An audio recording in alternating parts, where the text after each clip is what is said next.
ಇವರು ಸುರೇಶ್ ಕುಮಾರ್ ಅವರು ಸರ್ಕಾರನ ಅಬೆಟ್ಟರ್ ಅಂತ ಕರೆದಿದ್ದಾರೆ. ನಾನು ಸರ್ಕಾರ ಅಬೆಟ್ಟರ್, ಈ ಸಾವಿಗೆ ಸರ್ಕಾರನೇ ಅಬೆಟ್ಟರ್ ಅಂತ ಕರೆದಿದ್ದಾರೆ. ನಾನು ಇದರ ಸದನದ ಸದಸ್ಯರಿಗೆ ಬಿಡ್ತೀನಿ, ನಾವು ಸರ್ಕಾರ ಅಬೆಟ್ಟರ ಅಲ್ವಾ ಅಂತ ಸಾರ್ವಜನಿಕವಾಗಿ ಬಿಡ್ತೀನಿ. ಯಾಕಂದರೆ ಜನ ತೀರ್ಮಾನ ಮಾಡಲಿ. 4ನೇ ತಾರೀಕು ಸಾಯಂಕಾಲ ಈ ಘಟನೆ ಆದಮೇಲೆ ಜಿಲ್ಲಾಧಿಕಾರಿಯ ಅಧ್ಯಕ್ಷತೆಯಲ್ಲಿ ಒಂದು ಮ್ಯಾಜಿಸ್ಟ್ರಿಯಲ್ ಎಂಕ್ವೈರಿಯನ್ನು ಆರ್ಡರ್ ಮಾಡಿದೆ. ಅದಾದಮೇಲೆ 5ನೇ ತಾರೀಕು ತನಿಖೆ ಇನ್ನೂ ಹೆಚ್ಚು ನಿಖರವಾಗಿ ಆಗಲಿ ಅನ್ನೋ ಕಾರಣಕ್ಕೋಸ್ಕರ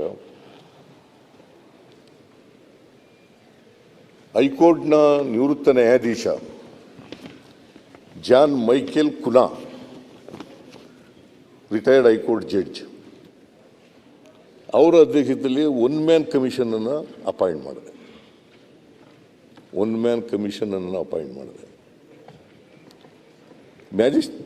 ಮ್ಯಾಜಿಸ್ಟ್ರೇಟ್ಗೆ, ಡಿಸ್ಟ್ರಿಕ್ಟ್ ಮ್ಯಾಜಿಸ್ಟ್ರೇಟ್ಗೆ 15 ದಿನದಲ್ಲಿ ವರದಿ ಕೊಡಬೇಕು ಅಂತ ಆದೇಶ ಮಾಡಿದ್ದು.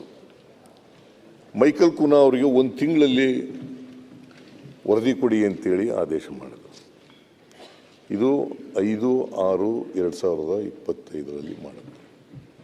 ಮೈಕಲ್ ಕುನಾ ಅವರು ಎಂಕ್ವೈರಿ ಮಾಡಿ ಸರ್ಕಾರಕ್ಕೆ 10/7/2025 ವರದಿ ಕೊಟ್ಟಿದ್ದಾರೆ. 10/7/25 ವರದಿ ಕೊಟ್ಟಿದ್ದಾರೆ.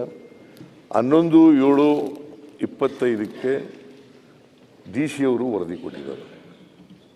ನಾನು ಈ ಅಬೆಟ್ಟರ್ ಅಂತ ಹೇಳಿದ್ರಲ್ಲ, ಇದು ಏನು ಈ ಘಟನೆಗಳನ್ನೆಲ್ಲ ನೋಡ್ತಾ ಇದ್ದೆ. ಹಿಂದೆ ಎಲ್ಲ ಘಟನೆಗಳು ಏನೇನು ನಡೆದಿದ್ದಾವೆ ಆ ಘಟನೆಗಳನ್ನೆಲ್ಲ ನೋಡ್ತಾ ಇದ್ದೆ.